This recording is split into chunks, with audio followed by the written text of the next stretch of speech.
Who let this black servant sit at our table? Chairman Wei Jianhong spoke in Mandarin, loud, disgusted.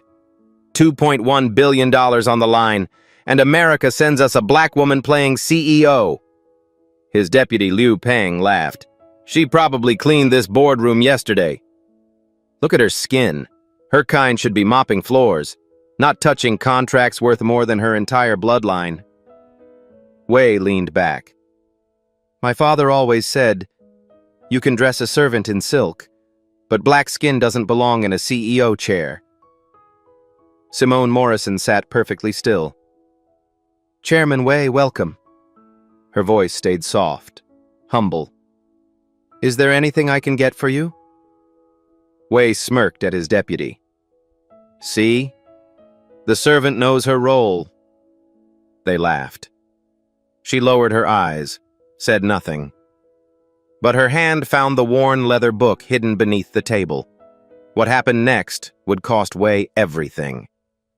72 hours before that moment, Simone Morrison wasn't CEO of anything. She was Chief Strategy Officer, respected, capable, invisible.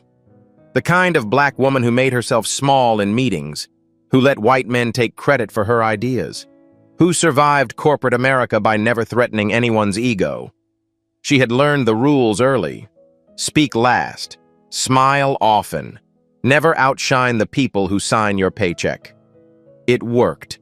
She climbed higher than her mother ever dreamed, higher than her grandmother could have imagined. But she was still invisible. Then the phone call came. Richard Hartley, CEO of Whitfield Crane Industries, had collapsed in his home gym. Massive stroke. Doctors said he might never wake up. The emergency board meeting started within the hour. Jonathan Whitfield stood at the head of the conference room, 62 years old, silver-haired, the chairman who built this company from a small machine shop into an aerospace giant. His voice was steady, but his hands betrayed him. In 72 hours, a Chinese delegation arrives to sign a $2.1 billion joint venture. They expect to meet our CEO. He paused. We no longer have one. Silence crashed through the room like broken glass. The CFO cleared his throat. We should postpone. Impossible. Whitfield shook his head. Huasheng Global has 3 other American companies waiting in line. If we delay, we lose the deal. 4,000 jobs disappear, factories close, families destroyed. He looked around the table. I need solutions, not problems. Derek Crawford straightened his tie. VP of International Relations, white, polished, the kind of man who practiced handshakes in mirrors. I can lead the negotiations, he offered. Voice smooth as butter. I have relationships with the delegation. I speak some Mandarin, enough to get by. Several board members nodded. Derek looked like a CEO, sounded like one, had the right jawline, the right handshake, the right skin color. He was perfect. But Whitfield wasn't looking at Derek. His eyes had drifted to the back of the room. Simone Morrison sat in the corner, reviewing documents, making notes, silent as always. 3 years ago, Whitfield had watched her save a $400 million contract in Shanghai. The translator was struggling with technical terms. Simone leaned over and whispered corrections. Perfect Mandarin, regional dialect, flawless. He never mentioned it, never asked, until now. Simone. She looked up, surprised that anyone noticed her. You speak Mandarin, don't you? The room turned. Derek's smile froze on his face. Yes, sir, I do. How well? A pause. She was calculating, deciding how much to reveal. Native-level fluent, including regional dialects. Silence. Whitfield nodded slowly. Then you're our new interim CEO, effective immediately. The room erupted, voices overlapping, objections flying. Derek's protest died in his throat. His phone was already in his hand under the table. Simone met Whitfield's eyes. Something unspoken passed between them. "Sir, I need to tell you something first. In private. My office. 10 minutes." She gathered her things, walked past Derek without looking at him. He watched her go, jaw tight, fingers typing furiously. What Simone was about to reveal would change everything, and Derek Crawford was about to make the biggest mistake of his life. Whitfield's office had windows on 3 sides. Chicago spread below like a circuit board of lights. Millions of lives, millions of stories, all of them unaware of what was about to happen in this room. Simone closed the door. Her posture changed. No longer the invisible strategist. Something heavier now, something that had been waiting decades to surface. "Before I accept this role, you need to know something." She sat across from him. "This deal is personal for me. More personal than you can imagine." Whitfield raised an eyebrow. "Personal? How?" He slid a tablet across the desk. A video of Chairman Wei discussing technical specifications in Mandarin. "Our translators gave us a version. I want yours. Tell me what he's really saying." Simone watched the video once. Her eyes narrowed at the 2-minute mark. She played it again, paused at specific moments, studied his gestures, his tone, the way his mouth formed certain words. Then she translated, word for word, without notes. The official translation is accurate for the first 90 seconds, standard business talk. But at 2 minutes 14 seconds, he switches to Qingdao dialect, working-class accent from the shipyards. She pointed at the screen. He tells his deputy that our profit-sharing model is laughably American. He says we're naive, soft. He plans to renegotiate everything after we sign. Once we're locked in. Once we can't walk away. Whitfield leaned forward. At 3:45, that hand motion, a flick of the wrist. That's old money dismissal. It means he thinks we're beneath serious consideration. Easy marks. She sat back. Your certified translator missed all of that because he learned Mandarin in a Beijing classroom. Chairman Wei learned it in the shipyards his father built. Different language entirely. Whitfield was silent for a long moment. Where did you learn it? The question hung in the air like smoke. Simone's hand drifted to her bag, to the worn leather book inside. I learned it from my grandmother, Loretta Morrison. And where did she learn it? A long pause. Simone was opening a door she'd kept locked for 30 years, a door that led to pain, to rage, to a wound that never healed. In the house of Wei Jianhong's father, she was their servant, here in Chicago, 50 years ago. And Whitfield's eyes widened. You knew the Wei family? My grandmother did. Wei Sr. owned textile factories here in the 70s, brought workers from China, hired local black women as domestic help, cheap labor, invisible labor. She took a breath. My grandmother cleaned their toilets, washed their dishes, raised their children when the parents couldn't be bothered, including a boy named Jianhong. He was 8 years old. The same Wei Jianhong coming here in 72 hours? The same man. Simone's voice hardened.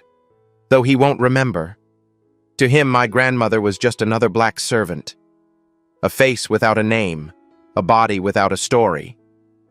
He has no idea that in 72 hours he'll be sitting across from her granddaughter. Dad. Whitfield stood, walked to the window, processing. What happened to her? She committed an unforgivable sin. Simone's voice was steady, but her hands weren't. She learned Mandarin. Every night, after the family slept, she crept down to the study. An old scholar named Mr. Huang waited there. He was hired to tutor the Wei children. But he saw something in my grandmother, intelligence, hunger, a mind sharper than any of his wealthy students. He taught her for free, in secret, for 2 years. She paused. One evening, Wei Sr. came home early, found her reading aloud in Mandarin, fluid, beautiful, nearly perfect. His face twisted with rage. Simone pulled the leather book from her bag, set it on Whitfield's desk. He called her an animal trying to wear human clothes, a servant reaching above her station. He said things I won't repeat. Then he fired her, on the spot. No severance, no reference. Middle of a Chicago winter. 8-year-old Jian Hong watched from the doorway, eyes wide, silent. He said nothing, did nothing. She touched the cracked leather. Mr. Huang pressed this phrasebook into her hands as she left. Inside the cover, he wrote, "Language is freedom. May you never be silent when it matters."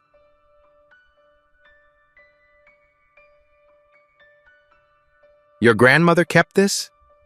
She kept learning. Every day, every night. She taught my mother. My mother taught me. 3 generations of black women, all because one man said we didn't deserve to speak his language. Whitfield studied the book, studied Simone. Does Wei Jianhong know who you are? No. Simone shook her head. He has no idea. Whitfield walked back to his desk, sat down heavily. The board will fight this appointment.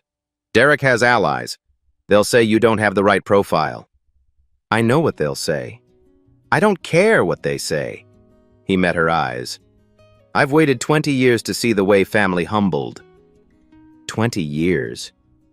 Wei Sr. approached me when I was building this company. Offered $50 million. But he had one condition. Fire a black woman on my executive team. Said she made his associates uncomfortable. Simone's jaw tightened. What did you do? Told him to take his money and leave my office. Whitfield extended his hand. That woman became my COO, retired with full honors. Simone took his hand. I won't tell you how to run this negotiation, but if you want to settle an old debt while protecting this company, I won't stop you. Simone picked up the phrase book. My grandmother died when I was 19. Her last words were, "One day, baby, you'll sit in a room with people like them. When that day comes, don't you dare be silent." She stood. I've waited 30 years for that room. It's 72 hours away. Chicago, 1973. The Wei Mansion on Lakeshore Drive. Marble floors polished to mirrors. Silk curtains imported from Shanghai. More money in one house than Loretta Morrison would see in 10 lifetimes. She was 32 years old, black, poor, invisible. Every morning she took 2 buses from the south side, arrived before dawn, left after dark. In between, she scrubbed and cooked and cleaned and smiled and pretended not to exist. She cleaned their toilets, washed their silk sheets, raised their children when the parents were too busy with business dinners and society parties. Young Jianhong was 8, lonely in that cold mansion. He followed Loretta everywhere. She told him stories, taught him to tie his shoes, held him when he had nightmares. She was the warmest person in his life. But Loretta had a secret. Every night, after the family slept, she crept down to the study. Mr. Huang waited there. The elderly tutor hired to teach the Wei children. 70 years old, eyes bright with knowledge, heart heavy with what he'd seen in his long life. He saw something in Loretta that no one else bothered to look for. Brilliance. You have a gift, he told her. A mind sharper than any of my official students. If you had been born in a different skin, in a different country, you would have been a scholar. She practiced Mandarin while scrubbing floors, conjugated verbs while washing dishes, memorized characters while folding laundry. She dreamed of a different life, a life where someone like her could be heard. One evening, Wei Sr. came home early. He heard voices in the study, found Loretta reading aloud in Mandarin, fluid, beautiful, nearly perfect. His face twisted with rage. What is this? He stepped into the room. An animal trying to speak like a human? Loretta stood, lowered her eyes. Sir, I was only... Silence. He moved closer. You clean my toilets. You scrub my floors. You exist to serve, not to learn, not to speak, not to pretend you are anything more than what your black skin makes you. Mr. Huang tried to intervene. Sir, she meant no disrespect. And you? Wei Sr. turned on him. Teaching a servant? You're fired too. He pointed at Loretta. Servants don't need to speak the language of their masters. Remember your place. Now get out. Take nothing. 8-year-old Jian Hong watched from the doorway, eyes wide, silent, afraid. He said nothing, did nothing. Loretta walked out into the Chicago winter, nothing but the clothes on her back. At the door, Mr. Huang pressed a leather phrase book into her frozen hands. Inside the cover, his handwriting. For Loretta, language is freedom. May you never be silent when it matters. She never saw him again. He returned to China, died 10 years later. But Loretta never stopped learning. She taught her daughter. Her daughter taught Simone. 3 generations of women. Passing down a weapon forged in humiliation. 50 years later, that weapon was about to speak. 48 hours before signing. O'Hare International Airport, private terminal. Chairman Wei Jianhong stepped off the jet like he owned the runway. Designer suit worth more than most cars. Watch worth more than most houses. The arrogance of a man who had never heard the word no and meant it. His delegation followed. Deputy Chairman Liu Peng, Legal Counsel Madame Xu Mei. 3 assistants trained to laugh at his jokes and agree with his opinions. Derek Crawford was there to greet them. He'd insisted on being present. For continuity, he said. For betrayal, Simone knew. She stood behind the welcome committee, observing, listening, invisible, just like her grandmother. Wei's eyes passed over Simone without stopping. No recognition, no interest. Why would there be? To him, black servants all looked the same, interchangeable, forgettable, beneath notice. He turned to Liu Peng, spoke in Mandarin, casual, careless. That's the new CEO? A black woman? He snorted. The Americans have truly lost their minds. Their country is collapsing. Liu Peng nodded. At least your father knew how to keep people like her in their proper place. Exactly. In China, we understand hierarchy. Some people lead, some people serve. This one forgot which category she belongs to. Madame Zhu's expression flickered. A microsecond of discomfort, then neutral again. Simone stepped forward, extended her hand. Warm smile. Welcome to Chicago, Chairman Wei. I hope your flight was pleasant. Wei shook her hand like he was touching something dirty. Adequate, he said through the interpreter. In Mandarin, to Liu Peng, her handshake is weak, like her people. This deal is going to be easier than I thought. Simone kept smiling. He had no idea she understood every word. That night, Derek Crawford sat in a hotel bar with Liu Peng. This wasn't their first meeting. Derek had been on Hua Sheng's payroll for 18 months, $2.3 million in a Cayman Islands account, in exchange for information. Access. Betrayal. He slid an envelope across the table. Everything you need to know about Simone Morrison. Liu Peng opened it. His eyebrows rose. She speaks Mandarin? Native level. She's been hiding it for years. Derek sipped his whiskey. Overheard her on a call 3 years ago. Never told anyone. Saved it for the right moment. Liu Peng smiled. Chairman Wei will find this very interesting. Later that night, Wei's hotel suite, Liu Peng delivered the news. Wei listened, swirled his whiskey, then laughed. So the black servant speaks our language. Interesting. Should we be more careful, Chairman? No. Wei shook his head. This is useful. If she understands us, we can provoke her, make her react emotionally. Then we claim she was spying on private conversations. We'll have leverage to renegotiate everything. And if she doesn't react, then we sign, take control, and push her out within a year. He raised his glass. Either way, the Wei family wins, just like my father always won. He drank. To the old ways, the right ways. Simone sat alone in her hotel room. Her phone buzzed. A message from Whitfield's security team. They'd intercepted communications between Derek's phone and a Huasheng server. The encryption was weak. Amateur hour. She read the summary. Her blood ran cold. Derek was a traitor. And Wei knew she spoke Mandarin. They were setting a trap. She stared at her grandmother's phrase book, traced the worn leather with her fingertips. What would you do, Grandma? The answer came clearly, as if Loretta was sitting beside her. Let them think they're winning. Let them say everything they truly believe. Let them hang themselves with their own words. Then take everything. Deck. Simone picked up her phone, texted Whitfield. We have a problem and an opportunity. His reply came in seconds. Tell me everything. She started typing.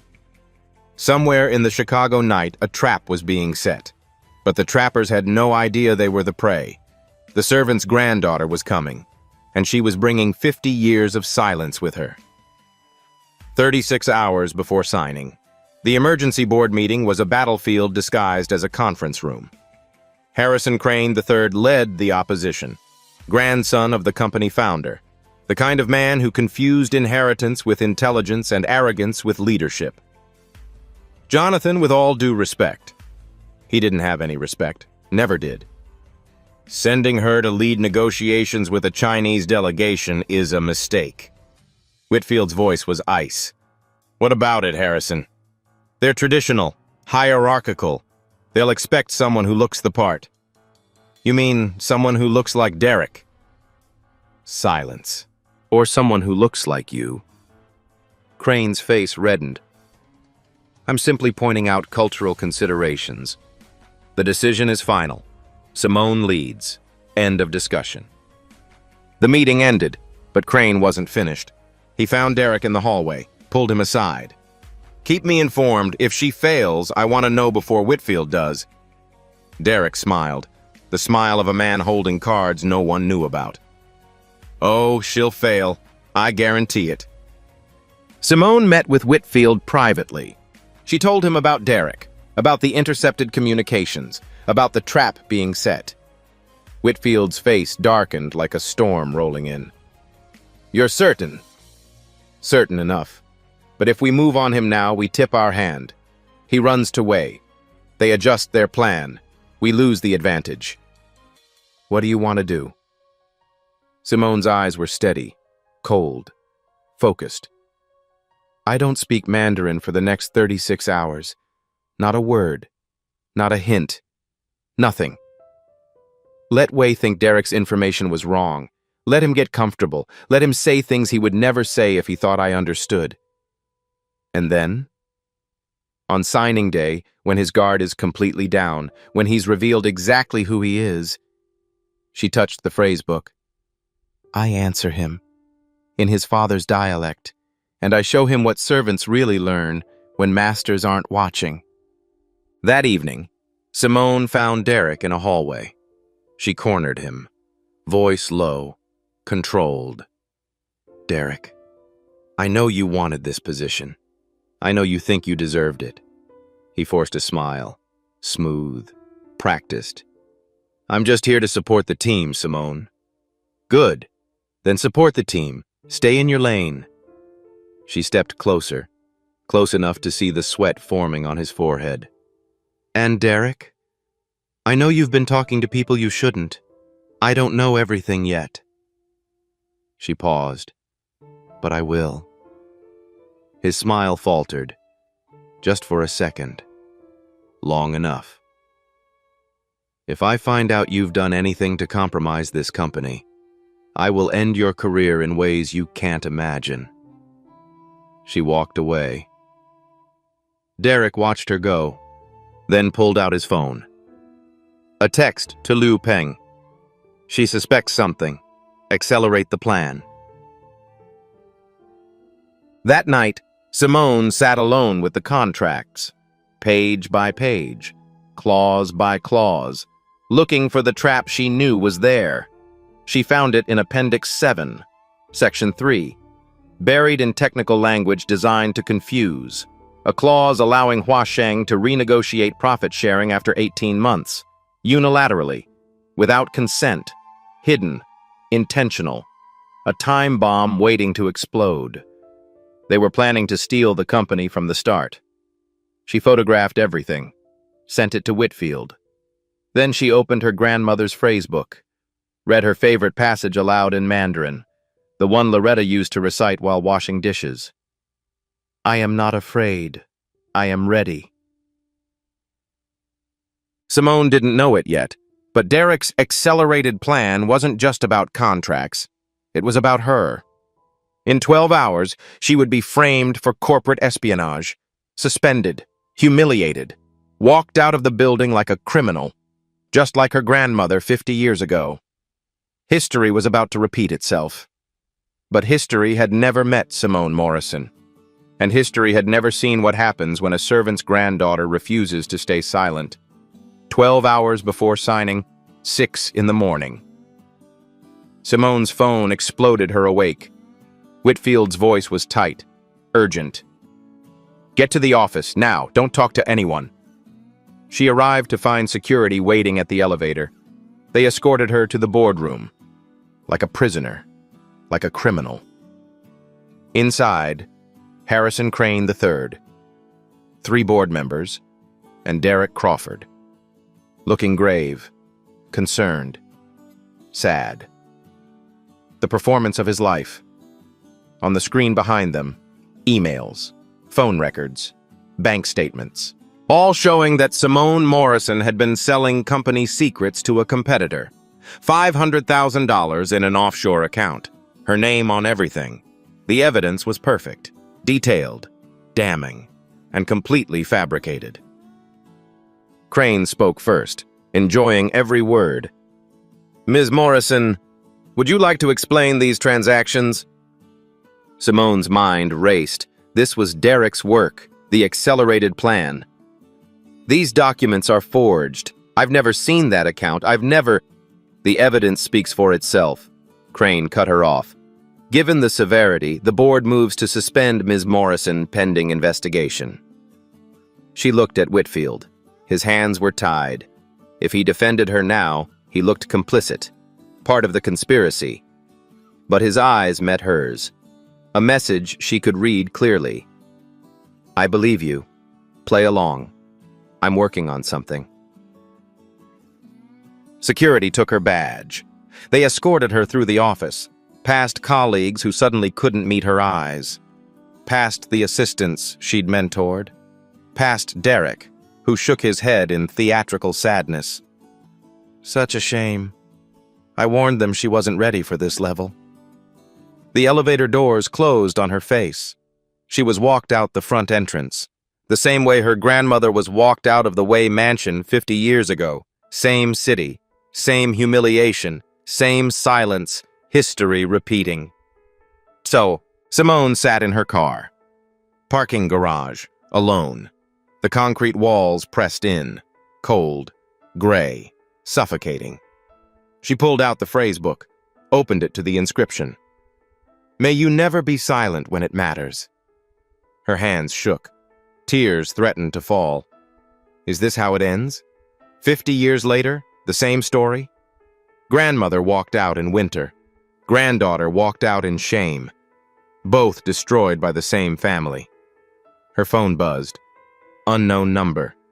A text. 3rd floor, east stairwell. Now. Come alone. X. Madame Shu. It could be another trap. Another humiliation waiting, but Simone had nothing left to lose. She got out of the car. This was the darkest moment. The moment when most people give up. When the powerful win because they always win. When servants remember their place and stay there. But Simone Morrison wasn't most people. She was Loretta's granddaughter. And Loretta never gave up. Not when Wei Sr. fired her. Not when she walked into the Chicago winter with nothing. Not when she spent 30 years teaching her family a language she was told she didn't deserve to speak. Simone straightened her back, dried her eyes, walked toward the stairwell. Whatever waited there, she would face it. Because servants have long memories. And this servant's granddaughter was just getting started. The stairwell was cold, concrete, echoing. Madame Jumet stood waiting. She looked different than in the boardroom. Tired, conflicted, human. Ms. Morrison, we don't have much time. Simone kept her distance. Guard up. Why are you helping me? You work for Wei. Zhu was silent for a long moment. Then she spoke. My mother was a factory worker in Shenzhen. She cleaned floors in a textile factory. A factory owned by Wei Sr. Simone went still. When she got sick, she asked for medical leave. 3 days. Just 3 days to see a doctor. They fired her instead. Said she was replaceable. Shu's voice cracked. Just barely. She died 3 months later. I was 15. I watched her die in a room with no heat because we couldn't afford the bills. 2 women stood in that cold stairwell. 2 daughters of women destroyed by the same family. 50 years and 2 continents apart. The same story. Shu continued. I spent 20 years working my way up. Law school, corporate positions, climbing, always climbing. Telling myself Wei Jianhong was different from his father. He's not. No. Shu shook her head. He's not. I've heard how he talks about people when he thinks no one important is listening. About workers. About women. About people like you and me. She pulled out a USB drive. This contains the original communications between Derek Crawford and Liu Peng. Payment records. Proof that Derek fabricated the evidence against you. Everything. Simone took the drive. Why give this to me? Because I'm tired of watching the children of powerful men destroy the children of servants. Because my mother deserved better. Because your grandmother deserved better. Shu's eyes burned. And because I want to see Wei Jianhong's face when he realizes he's lost. When he realizes that the women he dismissed as nothing were the ones who destroyed him. How do I get back in tomorrow? Shu explained.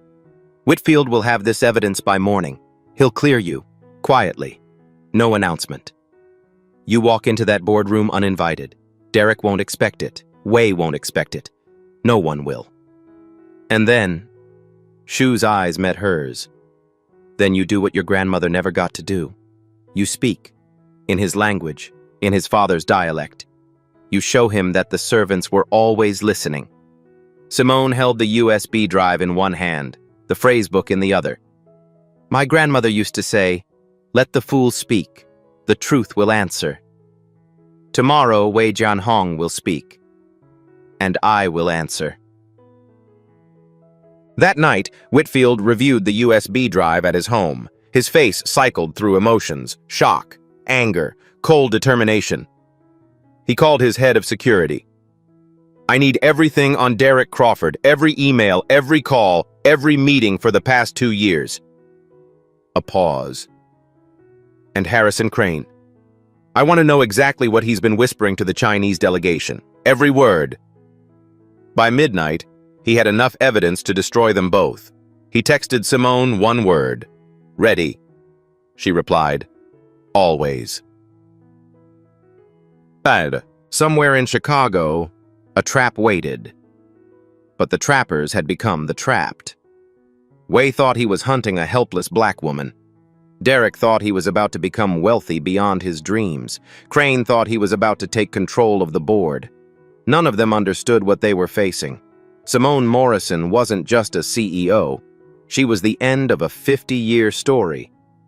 The final chapter her grandmother never got to write. And in 12 hours, she would walk into that boardroom and finish it. Not with anger, not with violence. With 12 words in Mandarin, spoken in the dialect that Wei's father had forbidden her grandmother to learn. The servants had long memories, and tomorrow, those memories would finally speak. 3 in the morning, 6 hours before signing, Whitfield's home, back entrance. No one could know Simone was there. Whitfield poured 2 glasses of whiskey. His hands were steady now, the hands of a man ready for war. The board will reinstate you at 7. Quietly. Derek will be arrested after the meeting. I don't want to tip him off before you have your moment. And Crane? His resignation letter is already drafted. He just doesn't know it yet. His career ends tomorrow. Whitfield sat down, hesitated. Something heavy on his mind. I need to tell you something about why I chose you for this. Simone waited. 23 years ago, Wei Sr. approached me, offered $50 million to help build this company. I needed that money desperately. We were weeks from bankruptcy. What happened? He had one condition. Whitfield's jaw tightened. Fire a black woman on my executive team. She made his associates uncomfortable, he said. They didn't like taking meetings with her. Simone's hands curled into fists. What did you do? Told him to take his money and leave my office. Walked him to the door personally. He met her eyes. That woman became my COO. She built half of what this company is today. She retired with full honors and a pension that'll keep her comfortable until she's 100. And Wei Sr.? Never spoke to him again, but I never forgot. I've been waiting 23 years for another chance at that family. He leaned forward. And here you are. He stood, walked to his desk, opened a drawer, pulled out an old photograph, black and white, faded with age. A young black woman standing outside a mansion in winter, servant's uniform, thin coat against the cold, but standing tall, proud, unbroken. Found this in the Chicago Tribune Archives, 1974, article about workers' rights in wealthy households. Someone had photographed the servants leaving work. Simone took the photograph. Her breath caught in her throat. It was Loretta, her grandmother. Young, beautiful. On the back, in faded handwriting, they can take my job. They cannot take my dignity. Tears stung Simone's eyes. Chint. Whitfield placed his hand on her shoulder. Tomorrow, you're not just representing this company. You're representing every person who was ever told they were just the help. Every cleaner, every servant, every invisible person who was smarter than their masters and couldn't show it. Your grandmother started something she couldn't finish. The world wouldn't let her. But you can finish it. You will finish it. He stepped back. Make them remember her name. Make them remember that servants have children and grandchildren and long, long memories. Simone held the photograph in one hand, the phrase book in the other, 2 pieces of the same story, 50 years apart. I will. She left Whitfield's house as dawn approached. Chicago spread before her, the city where her grandmother suffered, the city where Simone would triumph. Somewhere out there was the building where Loretta learned in secret, the mansion where she was humiliated, the street where she walked into the winter with nothing. In 6 hours, her granddaughter would walk into a boardroom and speak the words Loretta never got to say. Simone opened the phrase book one more time. Read the inscription. Language is freedom. May you never be silent when it matters. She spoke aloud to the empty car, to the city, to the ghost of her grandmother. I won't be silent, Grandma. Not today. Not ever again. 3 hours before signing. Dawn breaking over Lake Michigan. Gold and pink light spreading across gray water. Simone stood on her hotel rooftop, the city glowing beneath her like embers waiting to catch fire. She couldn't sleep. Didn't want to. This was the moment before the moment. The last breath before the dive. The calm before everything changed. Her phone rang. Unknown number. She answered. An elderly woman's voice. Fragile. Trembling. Speaking in Mandarin. "Is this Simone? Loretta's granddaughter?" Simone's heart stopped. "Who is this?" "My name is Huang Mei Lin. My father was Mr. Huang, the man who taught your grandmother to read, the man who gave her the book. The tutor's daughter, still alive after all these years." Simone's voice broke. "How did you find me?" "Madame Zhu called me last night. Said today was the day. Said you needed to know you're not alone. That you've never been alone." The old woman continued. Her voice grew stronger. "My father never forgot Loretta. He talked about her until the day he died. Said she was the brightest student he ever taught in 60 years of teaching. Said she would have been a professor, a scholar, a leader, if the world had let her. He carried the guilt of that night until his last breath. He wished he had done more, said more, fought harder." Simone was crying now, silent tears in the dawn light. "Before my father died, he asked me to find Loretta's family someday, to deliver a message he never got to say." "What message?" "He said, 'The student has become the master. Now teach them what silence really costs.'" Maylin's voice softened. "You're not just fighting for yourself today, child. You're fighting for every servant who learned in secret, every woman who was told to stay silent, every student my father believed in but couldn't protect.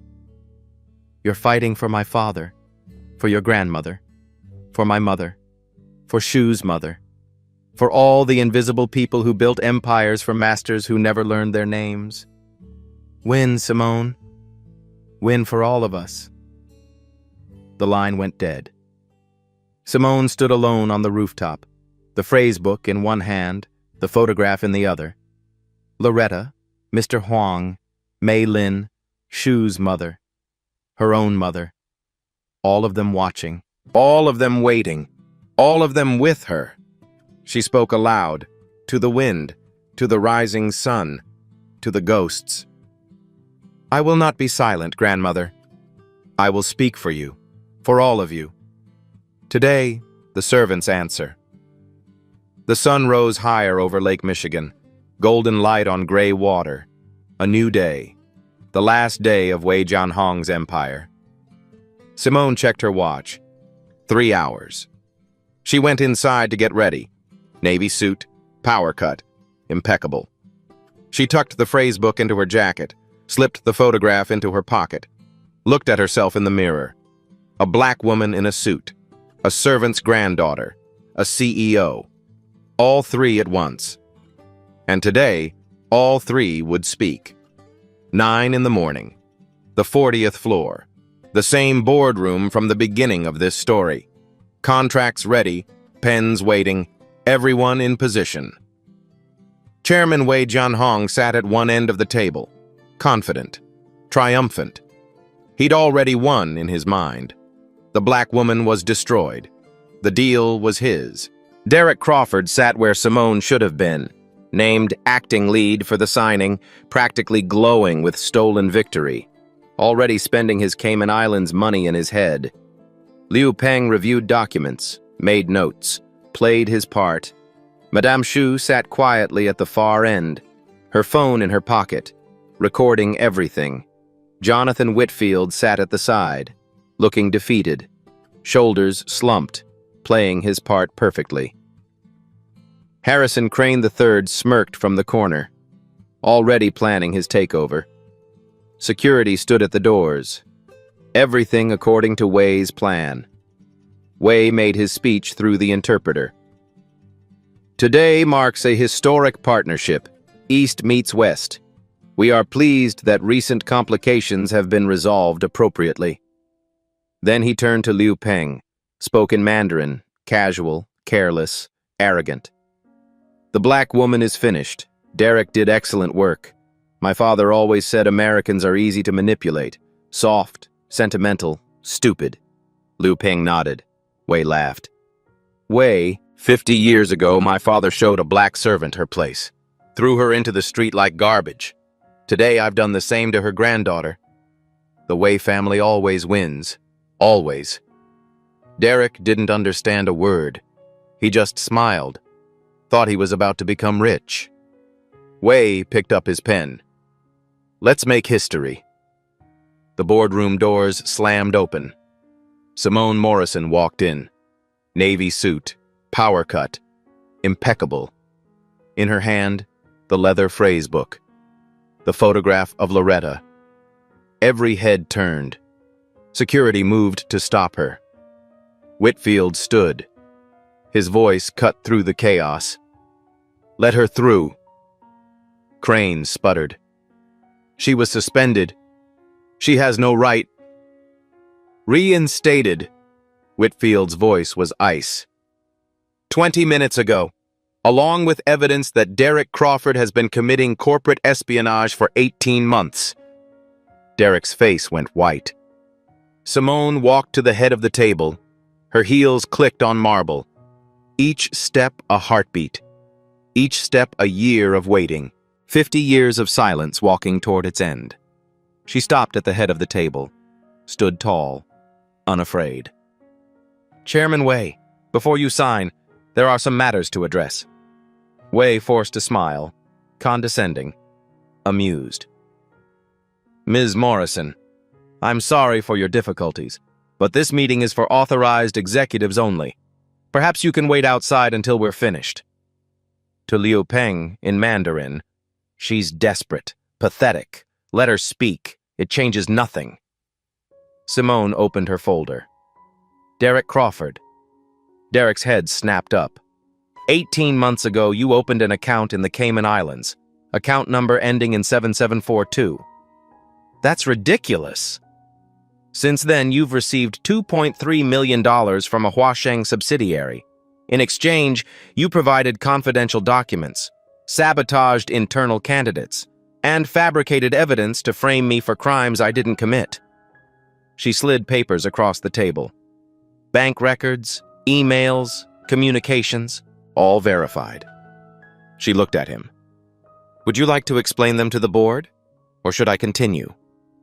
Derek tried to run. Security was faster. The room erupted into chaos. Crane was sputtering. Liu Peng was frozen. Board members were shouting. Wei tried to salvage the situation. Smooth, professional. This is most unfortunate. Mr. Crawford clearly acted alone. A rogue employee. This doesn't affect our partnership. Simone turned to face him directly. I'm not finished, Chairman Wei. She placed the leather phrase book on the table, gently, deliberately. Do you recognize this book? Wei frowned. Should I? This belonged to a woman named Loretta Morrison. Simone's voice was steady, clear. Every word chosen with precision. In 1973, she worked in your father's house, here in Chicago, Lakeshore Drive. She cleaned your floors, cooked your meals, washed your clothes, taught you how to tie your shoes.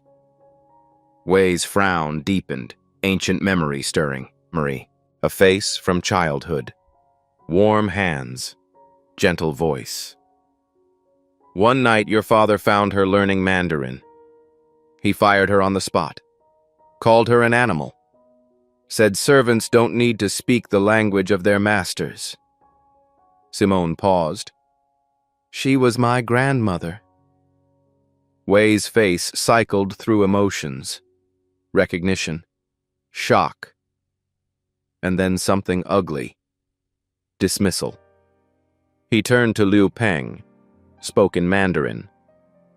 A servant's granddaughter thinks she can threaten me? Pathetic. My father was right about these people. They don't know their place.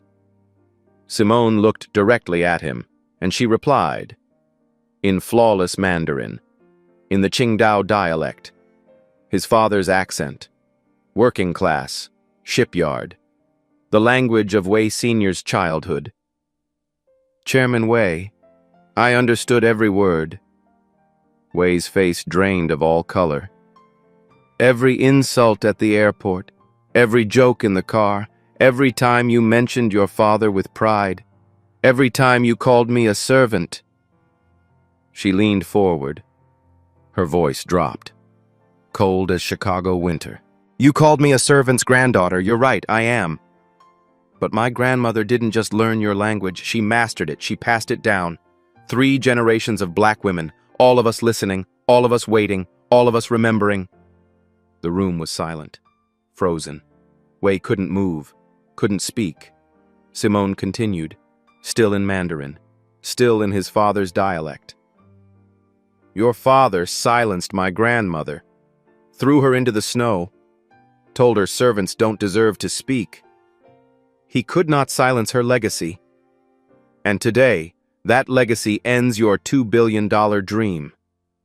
She stood straight, switched to English, voice ringing through the room. Whitfield Crane Industries will not sign this deal. We will pursue legal action against Huasheng Global for espionage, bribery, and fraud. She nodded toward Madame Zhu. Xu stood, held up her phone. Madame Xu has provided recordings of your private conversations throughout this negotiation. Your plans to renegotiate in bad faith. Your comments about this company. Your pride in your father's racism. Wei's head snapped toward Xu, betrayal burning in his eyes. Xu met his gaze, steady, unafraid. My mother cleaned floors in your father's factory in Shenzhen. She died because he wouldn't give her 3 days of medical leave. 15 years old, I watched her die. She stepped forward. Consider this her resignation letter.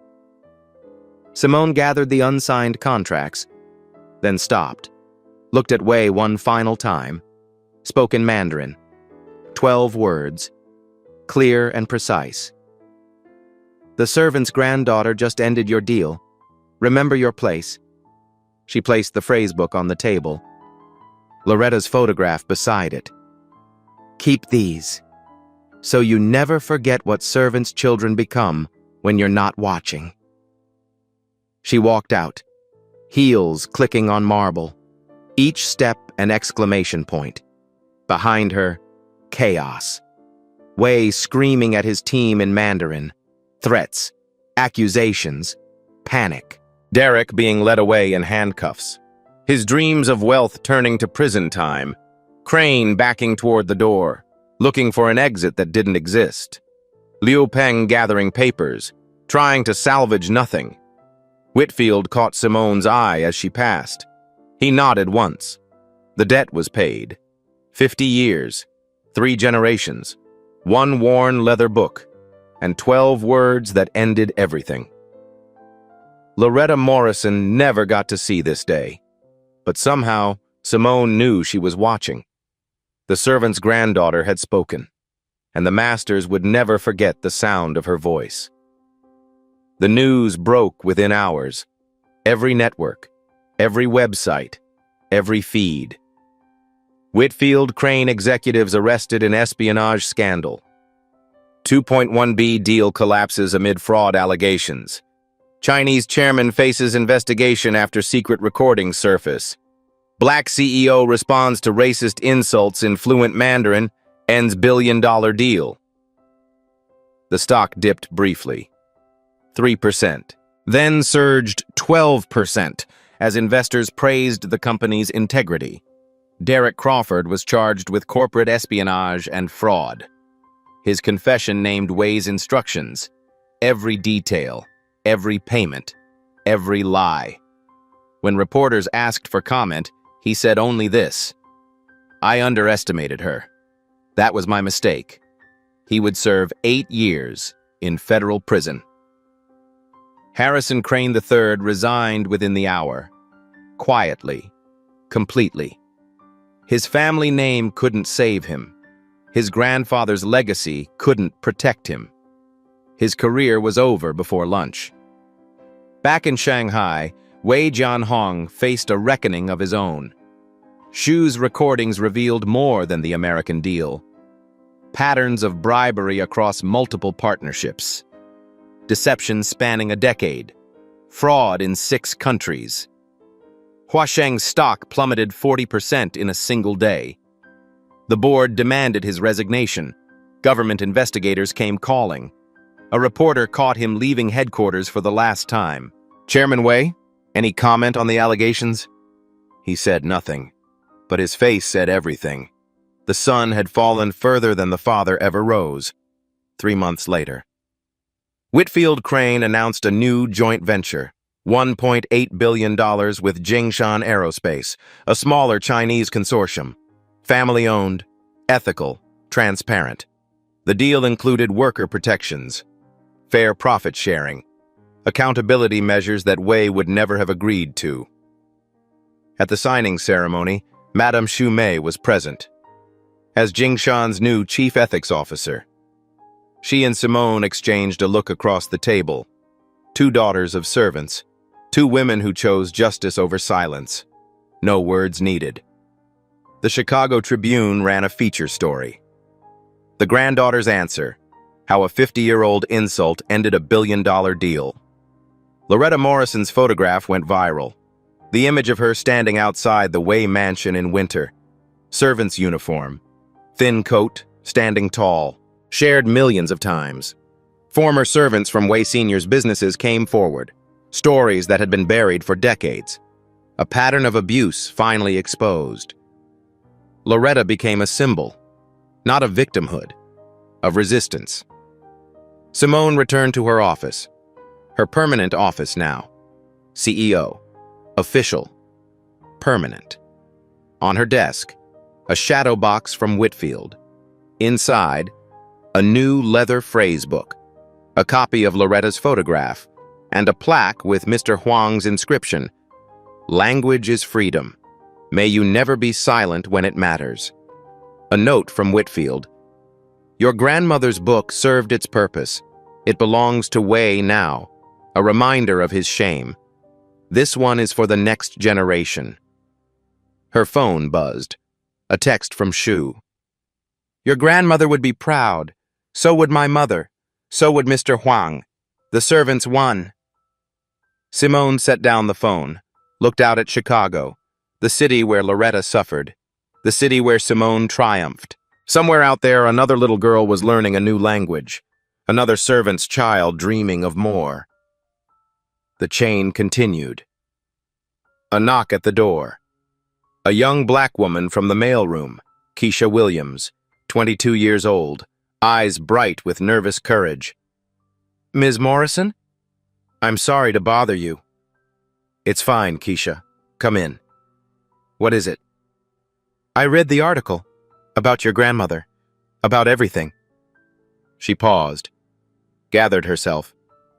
"I started Mandarin lessons last week." Simone smiled. "How's it going?" "Hard. Really hard." Keisha laughed nervously. "But my mom was a hotel cleaner, worked double shifts my whole childhood. She always said I should learn things that make people take me seriously. Things they can't take away." Simone opened her desk drawer, pulled out a new phrase book, fresh leather, empty pages waiting. "Then you'll need this." Keisha's eyes widened. "Ms. Morrison, I can't." "You can. And you will." Simone opened the cover, wrote inside, "For Keisha. Language is freedom. May you never be silent when it matters." She handed it over. "My grandmother gave this inscription to my mother.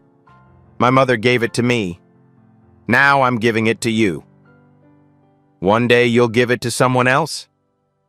That's how it works. That's how we win." Keisha held the book like it was made of gold. "I won't let you down, Ms. Morrison." "I know you won't." Simone watched her go. The door closed. And for the first time in weeks, Simone cried. Not from sadness, not from relief, from something bigger, something that felt like hope. 6 months later, the Loretta Morrison Foundation opened its doors. 500 scholarships, Mandarin, Spanish, Arabic, French, Japanese, all for first-generation students from working-class families, children of cleaners, children of cooks, children of servants. The program tagline, "Language is freedom, open every door." The Way Mansion on Lakeshore Drive, abandoned for decades, was purchased by an anonymous donor. It became the Loretta Morrison Community Center. Language classes, job training, a permanent exhibit on the history of domestic workers in America. Simone cut the ribbon at the opening ceremony. Hundreds of people filled the lawn, young and old, all colors, all backgrounds. In the crowd, she spotted an elderly Asian woman, 82 years old, frail but smiling, Huang Mei Lin, Mr. Huang's daughter. They embraced without words. Some messages don't need translation. 1 year after the boardroom, same building, same floor, same table. Simone welcomed a new delegation, Japanese semiconductor executives. A different deal. A new partnership. Before the meeting began, one executive murmured to his colleague, in Japanese, something about unusual choice for CEO. Simone smiled, said nothing. Let them wonder. The meeting went perfectly. Professional, successful, respectful. As the delegation left, one executive paused at the door. Ms. Morrison, I must ask, do you speak Japanese? She answered in flawless Japanese. Only when it matters. He laughed, genuine respect in his eyes. I think we'll enjoy working with you, Ms. Morrison. He bowed. She bowed back. The game had changed, but Simone Morrison was always listening. That night, she visited the community center, walked through what used to be the Way Mansion study, the room where Loretta learned in secret, the room where she was condemned. Now it was a library, filled with language books, filled with dreams. Children's laughter echoed down the hallway. Simone sat in the corner, opened her phrasebook. Beneath Mr. Huang's inscription, she added her own line. I was not silent. Simone, 2024. She closed the book. Outside, children were laughing, learning, becoming. Loretta Morrison never got to see this day. She never saw her granddaughter in that boardroom, never heard those 12 words in Mandarin that ended a $2 billion deal. But I think she knew. When she learned in secret while scrubbing floors, when she taught her daughter despite having nothing, when she pressed that phrase book into her granddaughter's hands and whispered, "Don't you dare be silent." She was planting a seed that took 50 years to bloom. That's the thing about people who are underestimated. They don't just survive. They plant forests. So here's what I want you to do. Think about someone in your life who's invisible. The cleaner at your office who knows everyone's secrets. The server at your restaurant who remembers your order. The assistant everyone walks past without seeing. Ask them one question you've never asked. Learn one thing about them you didn't know. You might discover a grandmother who studied in secret, a mother who sacrificed everything, a story waiting 50 years to be told. Every invisible person is a seed. Water them. And if this story moved you, if you saw your grandmother in Loretta, if you saw yourself in Simone, if you saw your future in Keisha, leave a comment. Tell me, who taught you to fight? Whose words do you carry? Like this video. Share it with someone who needs to hear it. Subscribe, because next week we're telling another story about someone who was invisible until they weren't. They called her a servant. She replied in their language, and everything changed.